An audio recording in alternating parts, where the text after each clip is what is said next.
आता हे अजून परत चिडणार आहेत माझ्यावर. चिडलेले होते मागच्या वेळेला. म्हणजे ते कोणावर चिडले ना सर्वात जास्त, चित्रपट जबरदस्त चालला. ते म्हणाले माझा चित्रपट अजून 200 वर्ष 200 महिने 100 दिवस चालला, 100 वॉटेवर चालला असता, फक्त तू आणि विक्रम गोखलेनी माझं गाणं कापलत. 5 कडवी होती माहेरची, 6 कडवी होती आणि आम्ही सुबलदा 3च गेली. ऐक ना, आणि विक्रम गोखले आणि माझं तेव्हा शूटिंग चाललेली होती हिंदीची वगैरे. मला विक्रमला सुबलदा होते म्युझिक डायरेक्टर, ह्याला कोरिओग्राफर म्हणलं, आणि चारू कॅमेरामॅन, आणि त्याला पण पटवला होता. सो हे करू नका. 6 कडवी कोण बघणार, आणि तेवढा वेळ पण नाही. जरा सुबलदा गेला त्यांच्याकडे, दादा वो इतनाच करते ऐसा वैसा काहीतरी बोलला. आता तेव्हा त्यांनाही वाटलं असेल चला ठीक आहे होऊन जाऊ दे. आणि नंतर जर 6 आठवडे म्हणजे ते 6 कडवी झाली असती तर हा चित्रपट मला वाटतं किती 300 आठवडे. 3 कडवी 6 कडवी होती. तर त्याच्यातली हे बोलले की इतकं मोठं पिक्चर गाणं कोण बघणार, सुबलदा बोलले. तर पहिला मला चारू आपलं सुबलदा बोलले की हल्लीचं पब्लिक एवढं काय बसणार नाही आहे विजय, मला असं वाटतं हे आपण गाणं अर्धच ठेवूया. मी त्यांचं काय ऐकलं नाही. आलं का लक्षात? मग काय झालं, नंतर चारू आला. म्हणजे मी आता मूडमध्ये आहे असं बघून आला आणि मला बोलला, साहेब हे गाणं मोठं नाही का वाटत तुम्हाला? तर म्हटलं नाही मला फार मोठं वाटतं बघा तुम्ही, कारण इतके लोक बसणार नाही त्यात. त्यालाही पाठवलं परत. नंतर काय झालं, नंतर हा आला. आता ह्याचं गाण्याच्या बाबतीत मला सगळं माहीत होतं, आणि ह्याचं आणि हिचं गाणं मी पिक्चराईज करत होतो तेव्हा माहिती होतं. आणि मी म्हटलं अजिंक्य देऊ पण मला सांगतोय गाण्याबद्दल. तर यालाही पाठवला. पण सगळ्यात आमच्यात वासरात लंगडी गायची आणि होती विक्रम गोखले. आणि तो मग त्याच्या स्टाईलने वगैरे बघ, मलाही असं वाटतं मोठं आहे गाणं, आता तू प्रोड्युसर आहे, तू बघ बाबा, तू निर्णय घ्यायचा. तर मी तिथं पझल झालो अक्षरशः. मी म्हणजे 4 जण मला सांगतात मी कुठंतरी चुकतोय. मग यांनी बरोबर ते ब्रेन वॉशिंग करेक्ट केलं. आणि झालं काय की त्याच्या अगोदर दादांचा पिक्चर प्रोड्यूस झाला होता. त्याच्यात आमचे सगळे पैसे कंप्लीट झालं होतं पिक्चर, आणि सगळे पैसे अडकले होते, आणि इमिजिएट माझं सुरू झालं. त्यामुळं फायनान्स सगळा दोन्ही पिक्चरमध्ये कंप्लीट अडकला. मग मी म्हटलं चला आपण पहिलंच पिक्चर करतोय आणि हे गाणं जर ह्यांच्या म्हणण्याप्रमाणे मोठं झालं तर नंतर पिक्चराईज केल्यानंतर कापायचं तर खूप नुकसान होईल आपलं. मग त्याच्यावर विचार केला आणि मग ते गाणं मी एडिट केलं आणि ते 3 कडवी घेऊन आलो आणि ते पिक्चराईज झालं गाणं.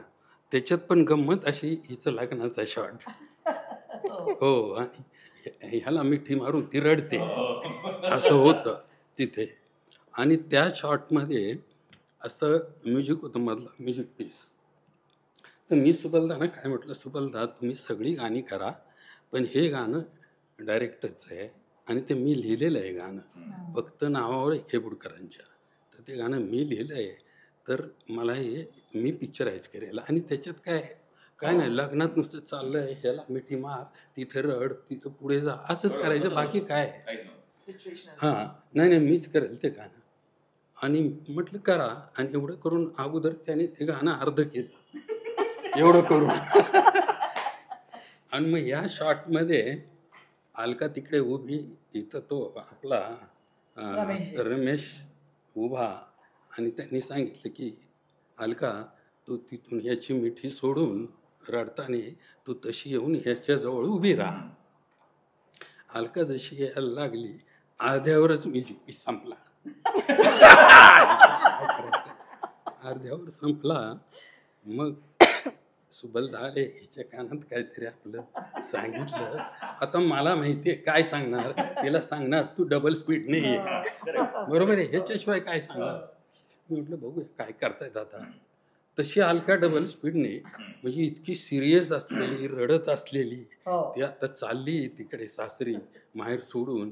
म्हटलं इतकी दुःखी होती आणि नंतर ती एकदम स्पीडमध्ये आली, म्हणजे जसं एखाद्या मुलीला सासरी जाण्याची घाई होती का काय, असं झालं ते. पण मी जरा वेगळ्या नॉनव्हेज भाषेमध्ये सुबलताना बाजूला घेतला आणि बोललो. असं बोलल्यावर त्यांना असं वाटलं की खंजीर बसला. आलं लक्षात. आणि मग ते डोकं पळत गेले आणि दोन्ही डोकं धरून असं डोकं धरून बसले तिकडे. म्हणजे मी असं बोलेल त्यांना कल्पना नव्हती. मग आले, मग त्यांना म्हटलं सुबलदा असं नका करू, तुम्ही एक काम करा, अलका हे त्याच स्पीडने येणार, फक्त ह्याला मागे पुढे उभा करा तिकडे तिथे, आणि तिला जसं आहे तसं जेवू द्या, आणि मग तसं ते पिक्चरायचं. आणि हे गाणं ज्यावेळेस पिक्चरमध्ये मी बघितलं थिएटरमध्ये, तर सुरू झालं आणि गाणं संपायला येतं ना, तेव्हा लोक रडायला सुरुवात करतात आणि गाणं संपतं. हा हे नाही आणि शेवटपर्यंत मला नाही ह्यांचं पॉलिटिक्स मला शेवटपर्यंत कळलं नव्हतं. मग मी रात्री 10 वाजता सुबलदांना फोन केला. म्हटलं सुबलदा, मी गाण्याची वाट लावली, म्हटलं होतं मी गाणं करेल, पण काय हरकत नाही, गाणं आता इतका पिक्चर सुपरहिट झाला आहे की ह्या गाण्यावर आपण पूर्वी केलाय त्याच्यापेक्षा डबल खर्च करून हे गाणं आपण पिक्चराइज रिशूट करूया. मग ते जरा गप बसले, बोलले काय हरकत नाही, ठीक आहे. मग दुसऱ्या मानाने मीच विचार केला की करोडो रुपये जरी खर्च केले ना, तर पहिल्यासारखं ते गाणं होत नाही, कारण तेच रिपीट करतो ना, तर आर्टिस्टच्या पण त्या भावना तेवढ्या येणार नाही ज्या आत्ता आलेल्या आहेत. तर म्हटलं जाऊ दे, मी कॅन्सल केलं आणि ते गाणं पिक्चरमध्ये फुल आहे. हा, तर असं या गाण्याच्या बाबतीत. आणि हे आणि आत्ता मला तो 1 वर्षापूर्वी भोरला आला, 1.5 वर्षापूर्वी बोलला, त्या पॉलिटिक्स मध्ये मी पण होतो.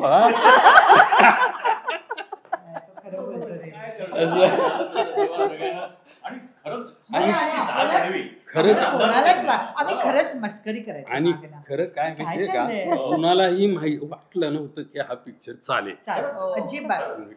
आता मलाही त्याची खात्री किती होती, खर्च निघून 2 पैसे मिळतील एवढी खात्री मला होती पिक्चरची. पण असं काय मिरॅकल घडेल ही कल्पना, मिरॅकल एकदम. निश्चित. मला वाटतं विजय सरांकडे खूप किस्से आहेत आणि ते आपण एक एक करून घेणारच आहोत सगळ्यांकडे किस्से. पण किशोरीताई, गाणं एकतर असं गाणं ज्याचे वर्डिंग्सच त्यावेळेला गाजले होते, म्हणजे मराठीमध्ये असं एखादं गाणं येणं हे प्रत्येकासाठी एकतर हा असं होतं. एक मिनिट, हे गाणं कशावरून तयार झालं सांगू का? यांचं गाणं नाही, हे गाणं लग्नाचं. हा, काय झालं, खेबोडकर आणि आम्ही लिहित बसलो होतो हे गाणं. माझी बहीण, आई आणि बायको बहिणीकडे सांताक्रूजला आल्या होत्या आणि मी एकटाच घरी होतो. त्यावेळेस आमच्याकडे तो 12 इंची TV होता, तो पृथ्वीसार गोल होता ना, तो ब्लॅक अँड व्हाईट असा, मागे रेड तसा. तर एकटाच घरी आहे, काय करूया, पिक्चर बघूया काय लागतंय. तर त्यावेळेस दूरदर्शनला पिक्चर लागायचे ते.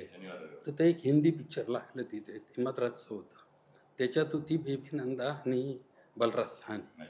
तर ते पिक्चर, ते बहीण भावाचा रोल होता.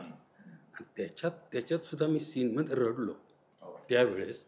आणि हे गाणं सुरू झाल्यावर त्या गाण्यात मी आणखीन खूप रडलो. आणि घरात कुणी नसल्यामुळं मनसोक्त रडलो. हां, लाज वाटायचा काय प्रश्न नाही आहे काय.